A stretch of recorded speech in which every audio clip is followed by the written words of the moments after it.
Hello my dear students, आप लोगों ने पिछले वीडियो में आव्यूह की बेसिक कॉन्सेप्ट के बारे में सीखा कि आव्यूह कितने प्रकार के होते हैं और वो हमने डिस्कस किया था।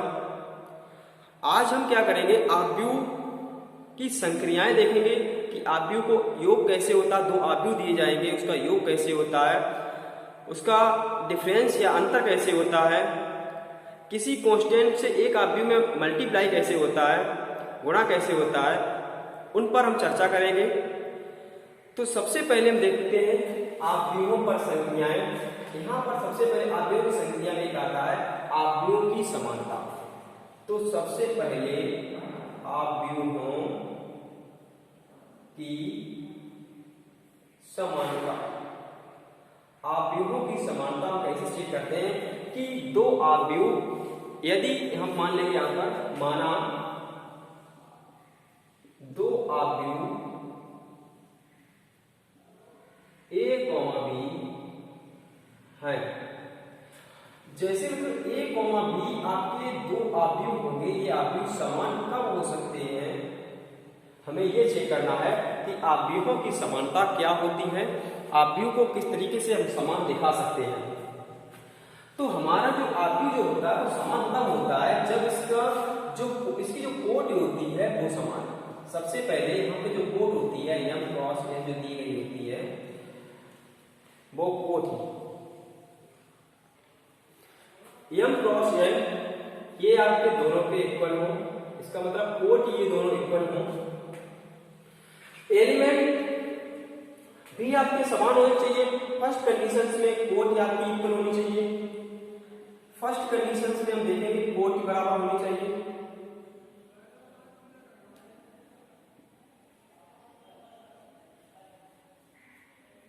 सेकंड कंडीशन में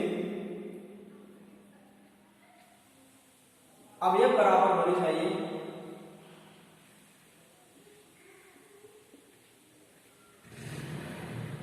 कोटि बराबर होनी चाहिए, सेकंड अवयव बराबर होने चाहिए।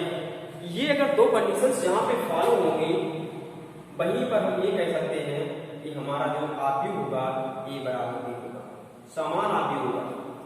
उसके बाद आप समान आव्यूह समझ चुके हैं। उसके बाद नेक्स्ट जो होता है कि हम आव्यूहों का योग किस तरीके से करेंगे। तो यहां पर हम देखते हैं कि आव्यूहों का योग, सेकंड पॉइंट में आव्यूहों का योग किस तरीके से करेंगे वो देखते हैं। आप सभी लोग ये सबसे पहले आव्यूहों के योग में ध्यान देंगे। अगर हमारे A और B दो आव्यूह हैं, A और B आप दो आव्यूह हैं दिए गए होंगे और तुमसे ये कहा जाएगा कि आव्यूह का योग करिए, तुमसे ये कहा जाएगा कि A प्लस बी निकालिए। तो A प्लस बी अब तभी संभव होगा जब हमारा A और B फर्स्ट कंडीशन में आप आव्यूह में हम A और B में योग तभी निकाल पाएंगे जब इसकी कोटि समान हो।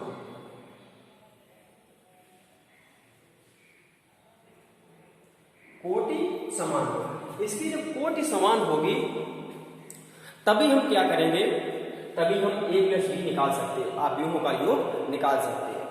अगर आपसे आव्यूहों का योग पूछा जाए या आव्यूहों का अंतर पूछा जाए, जो अंतर की बाद में डिस्कस करेंगे।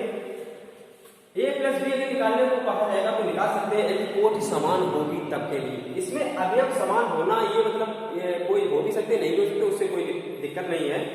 अवयव समान हो या ना हो उससे कोई मतलब नहीं है।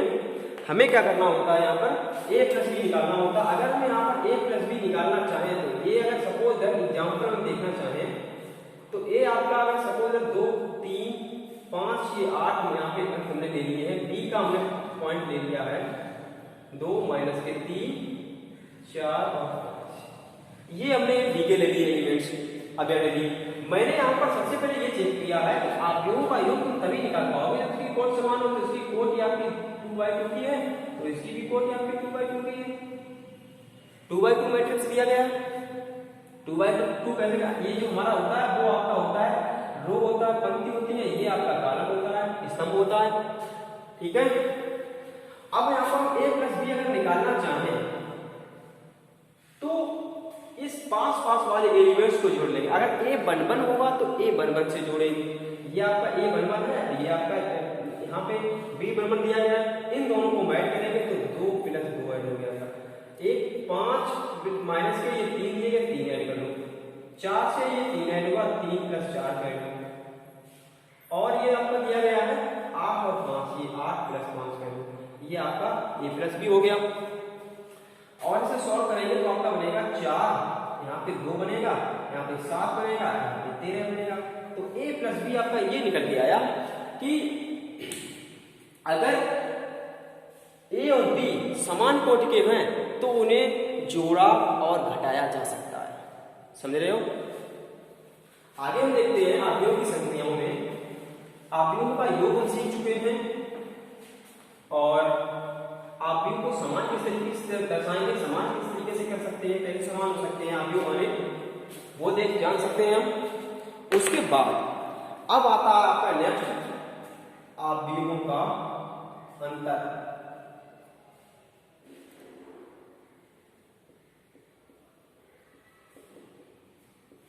आव्यूहों का अंतर, आव्यूहों का अंतर कैसे निकालेंगे? जो a और b हमारे हैं ये 2 आव्यूह हैं और इनमें से जो कंडीशंस होगी वो योग में जो कंडीशंस अप्लाई होगी वही अंतर में कंडीशंस अप्लाई होती है। क्या कंडीशंस होती है? फर्स्ट कंडीशन कि कोटि समान होनी चाहिए दोनों की,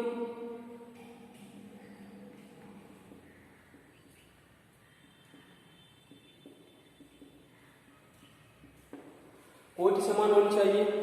सेकेंड कंडीशन क्या होती है कि कोटि, इसमें एक सेकेंड कंडीशन क्या मतलब उस पर अवयव पर कोई प्रभाव नहीं पड़ता है, चाहे अवयव किसी भी तरीके से हो, चाहे समान हो चाहे असमान हो, उससे कोई फर्क नहीं पड़ता है।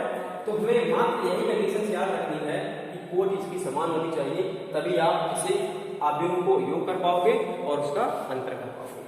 तो यहाँ पर अगर सपोज दैट आव्यूह दोनों को अलग अलग ले लें, यहाँ पे 2 3 5 6 ले लिया मैंने और b को मैंने यहाँ पर ले लिया है 8 1 0 2, इस तरीके से मैंने यहाँ पे ले लिया। हमें क्या करना है, हमें यहाँ पे a माइनस बी निकालना है। तो a की जगह पे 2 3 5 6 लिख लो, माइनस b की जगह पे 8 1 0 2 लिख लो।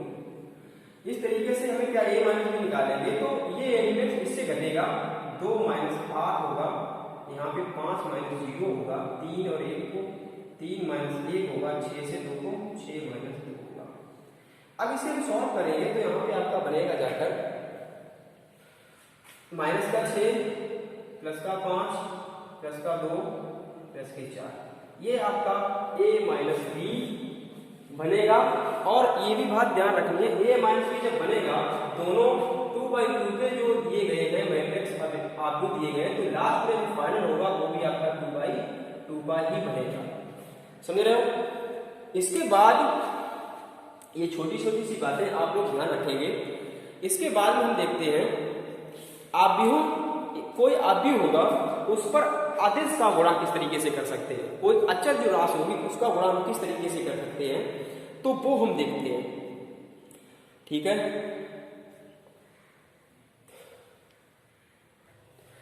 फोर्थ कॉन्सेप्ट है आपकी आव्यूह में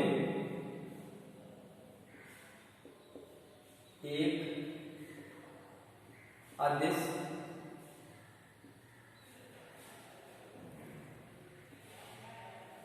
से गुणन। आव्यूह में एक अदिश से जो गुणन होता है उसे देखते हैं।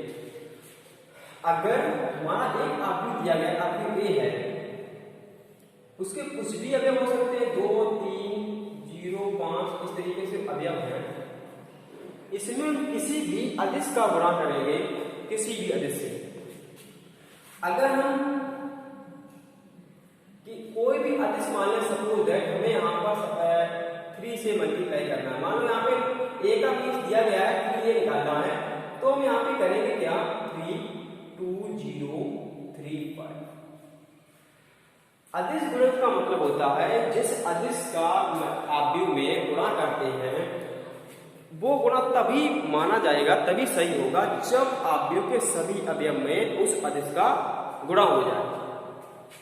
तो हम यहाँ पर जब 3a निकालेंगे तो 3 का जो गुणा होगा वो सभी अवयव में होगा, तो 2 में हो जाएगा, 2 गुणे 3 बन जाएगा, 0 गुणे 3 बन जाएगा, 3 गुणे 3 बन जाएगा और 5 गुणे 3 बन जाएगा। तो इस तरीके से 6, 0, 9 और 15 ये जो आपका जो होगा ये 3a का आंसर होगा। 3a हमारा निकल के आया है क्या। और ये भी समझ लो कि आव्यूह में अगर कोई यहां पर पॉइंट लिखा हुआ है, लिखा 5, 10, 20 एंड 25, ये हमारा 2/2 का एक आव्यूह दिया गया है b बराबर से। इसमें से अगर हमें कोई भी नंबर्स कॉमन दिखाई दे रहा है तो उसे हम कॉमन भी ले सकते हैं। ये आपको सीखना पड़ेगा कि कॉमन हमारे यहाँ पे देखो सभी एलिमेंट से, अगर एक एलिमेंट से कोई सी मिल रही है, 2 में मिल रही है तो उसे कॉमन नहीं ले पाएंगे। सभी से जब कॉमन मिलेगा तभी हम उसे कॉमन ले पाएंगे। तो 5 को अगर कॉमन लेंगे तो यहाँ पे 1 बचेगा, यहाँ पे 2 बचेगा, यहाँ पे 4 बचेगा, यहाँ पे 5 बचेगा। तो इस तरीके से हम इसे भी कॉमन भी ले सकते हैं और इस तरीके से इसे मल्टीप्लाई भी इसका, गुणा भी इसका कर सकते हैं। अब बात आती है कि गुणधर्म की। गुणधर्म हमारे जो होते हैं, आव्यूह का गुणधर्म वो योग का गुणधर्म होता है, अंतर का गुणधर्म, अंतर के भी बहुत सारे गुणधर्म होते हैं, जो गुणा के भी गुणधर्म होते हैं, गुणा किस तरीके से करते हैं उनका भी गुणधर्म होते हैं। तो उस तरीके से गुणधर्म जो होते हैं वो हम आज सीखते हैं। कौन कौन से गुणधर्म होते हैं वो भी देख लेते हैं। सबसे पहले हमने आपको बताया था योग कैसे करते हैं। सबसे पहले हम देखते हैं आव्यूहों के योग के गुणधर्म। तो हम सबसे पहले योग के गुणधर्म देखते हैं। योग के, आव्यूहों के योग के गुणधर्म। जो योग के जो गुणधर्म हैं उन गुणधर्मों में निम्न तरीके से होते हैं, निम्न होते हैं, बहुत सारे गुणधर्म होते हैं। आज हम सभी गुणधर्मों पर चर्चा करेंगे। सबसे पहला आपका एक गुणधर्म होता है, वो होता है क्रम विनिमय नियम या क्रम विनिमय नियम या क्रम विनिमय गुणधर्म। तो क्रम विनिमय नियम में क्या होता है, इसमें क्रम विनिमय नियम में आप लोगों को 2 आव्यूहों की आवश्यकता होगी। 2 आव्यूह जब होते हैं तभी वहां पर योग का क्रम विनिमय नियम लागू होता है।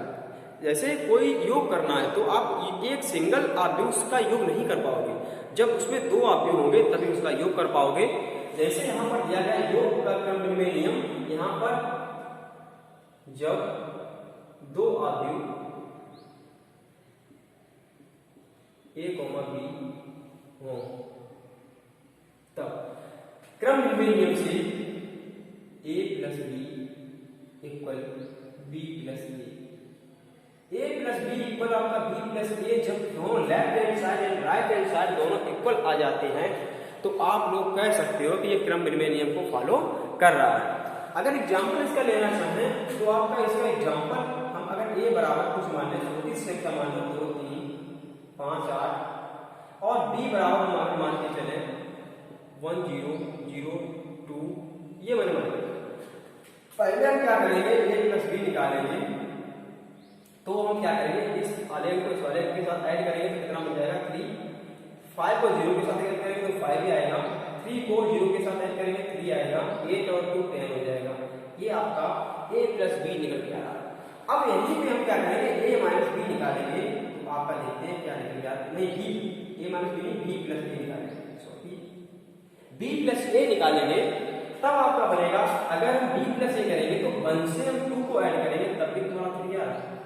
0 से 5 को जोड़ेंगे तो मतलब यहाँ पे 5 आएगा। ठीक है, अब 0 और 3 को हम जोड़ेंगे तो तुम्हारा 3 ही बनेगा। 2 को 8 से जोड़ेंगे तब आपका 10 बनेगा। तो देखिएगा ये दोनों समान इक्वल आ रहे हैं। तो इसका मतलब क्या, A + B और B + B, ये B + A आव्यूहों का योग के गुणधर्म का पालन करता है। आव्यूह पर योग का जो गुणधर्म होता है, क्रम विनिमय नियम जो होता है वो लागू होता है। ठीक है, इसके बाद में नेक्स्ट आपका गुणधर्म आता है साचार्य नियम, साचार्य नियम।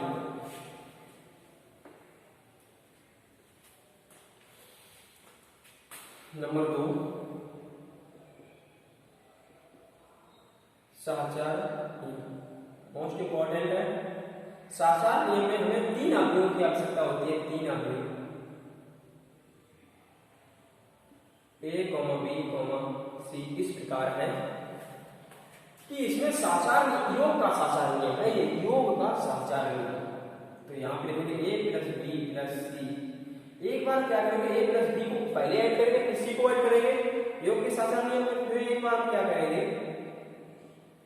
B प्लस C को ऐड करके फिर A को ऐड करेंगे। तो योग का साचार्य नियम जो होता है वो हमारा ये दिया गया है। हम क्या करेंगे, हम ए किसी एग्जाम्पल, अगर एग्जाम्पल से इसे समझना चाहूं तो एग्जाम्पल ए और बी और सी कुछ मानने पड़ेंगे हमें। तो ए बी सी अगर मानेंगे, कुछ भी मान लो, ए बी सी 1 1 2 3, हमने बी का मान लिया है 2 0 0 3 और सी का हमने मान लिया है 0 0 1 0। मैंने बहुत सिंपल से मतलब यहाँ पे आप भी माने हैं, जिससे आप लोग को जल्दी से और अच्छे से समझ में आ जाए। ठीक है, आप लोग ये समझना कि सर ने बहुत सिंपल से मान लिए हैं। तो इस साइड को हम पहले सॉल्व करेंगे, लेफ्ट हैंड साइड को। इसमें दिया गया है आपका a प्लस बी और प्लस सी। इसका मतलब पहले हमें a प्लस बी को ऐड करना है, उसके बाद में सी को ऐड करना है। तो a प्लस बी को ऐड करेंगे पहले से, तो 1 और 2 को जोड़ेंगे तो आपका हो जाएगा 3, 2 और 0 को जोड़ेंगे तो आपका हो जाएगा 2, 1 और 0 को जोड़ेंगे तो आपका हो जाएगा 1, 3 और 3 को जोड़ेंगे तो 6 हो जाएगा प्लस। अब यहाँ पे सी दिया गया, सी का हमारा दिया गया 0 0 1 0। इसे हम सॉल्व करेंगे तो आपका 3 और 0 जुड़कर 3 बनेगा, 2 और 1 जुड़कर 3 बनेगा, ये 1 बनेगा, 6 बनेगा। तो a प्लस बी और प्लस सी ये निकल के आ रहा है हमारा। उसके बाद हम राइट हैंड साइड को क्लियर करेंगे। तो राइट हैंड साइड को जब हम क्लियर करेंगे तो आपकी राइट हैंड साइड देखिए a प्लस बी प्लस सी। ये पहले b प्लस सी को हम ऐड करेंगे, फिर a को हम ऐड करेंगे। तो a वाला पहले से को देख लो, यहाँ पर क्या दिया गया 1 1 2 3 ये दिया गया है। इसके बाद में हम क्या करेंगे, b प्लस सी को ऐड करेंगे। तो b प्लस सी ये दिया है, b प्लस सी, तो 2 में 0 जुड़ेगा तो 2 ही आएगा, और 0 में 0 जुड़ेगा तो 0 आएगा, 0 में 1 जुड़ेगा तो 1 आएगा, 3 में 0 जुड़ेगा तो 3 आएगा। अब हम क्या करते हैं, इन दोनों को ऐड करेंगे। तो 1 में अगर 2 जुड़ेंगे तो 3 बन जाएगा, 2 में 1 जुड़ेंगे तो 3 बन जाएगा, इसमें 1 आएगा तो इसमें जोड़ेंगे 3 और 3 जोड़ेंगे 6 बन जाएगा। तो देखिएगा यहाँ पर दोनों साइडें हमारी इक्वल आ रही हैं, तो यहाँ पर साचार्य नियम भी फॉलो हो रहा है, योग का साचार्य नियम भी फॉलो हो रहा है। इसके बाद में आपका आता है योग क्या, तत्समक नियम। योग का तत्समक नियम।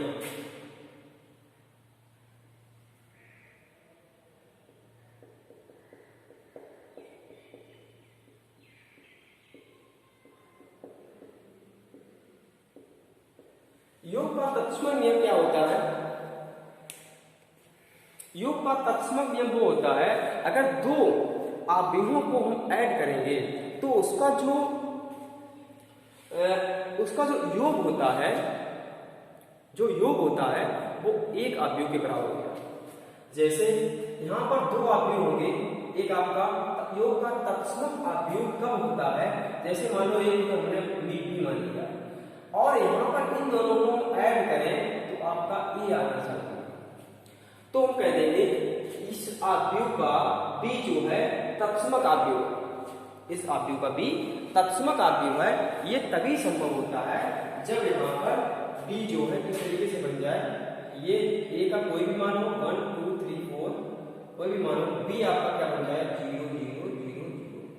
तो इन दोनों को ऐड करेंगे तो आपका 1 2 3 4 ही आएगा।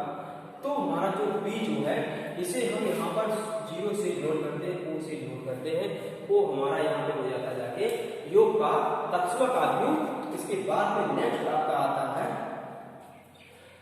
तत्समक आव्यूह के बाद में आता है योग का प्रतिलोम नियम। योग का प्रतिलोम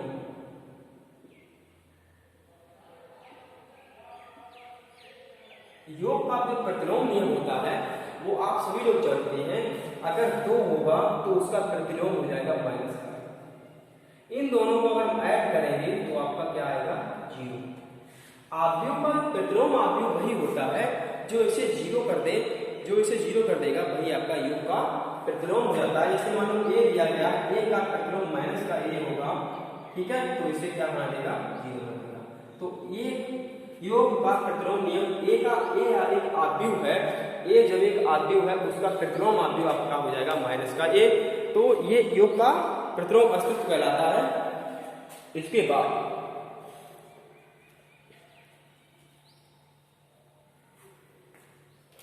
प्रतिलोम आव्यूह के बाद में आपका आता है लास्ट निरसन नियम। निरसन नियम ये 2 प्रकार के होते हैं, एक होता है बायां निरसन नियम, एक होता है दायां निरसन नियम। इसे इंग्लिश में बोलते हैं left cancellation law and right cancellation law. तो अब हम निरसन नियम जो हम देखते हैं,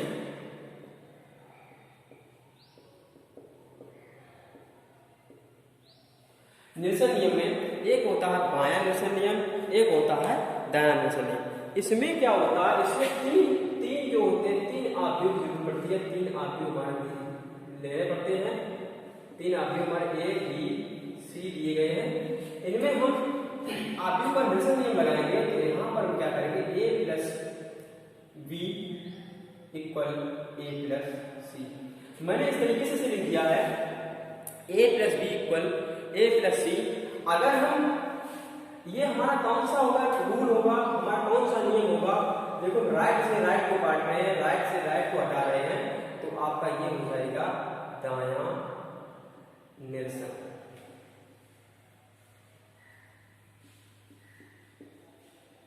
दायां निरसन नियम, ये दायां निरसन नियम हुआ क्योंकि दाएं को ये बायां निरसन नियम होगा क्योंकि बाईं साइड से हम यहाँ पे इसे कट कर रहे हैं कि बाईं साइड में हमारी लेफ्ट साइड है, ये बायां निरसन नियम होगा। और दायां निरसन नियम कब होता है, जब इसे रिवर्स कर देते हैं तो ये हमारा दायां निरसन नियम हो जाता है b प्लस a बराबर c प्लस a। ये हमारा हो जाएगा कि दायां निरसन, ये हमारा दायां निरसन नियम हुआ जाके। तो इस तरीके से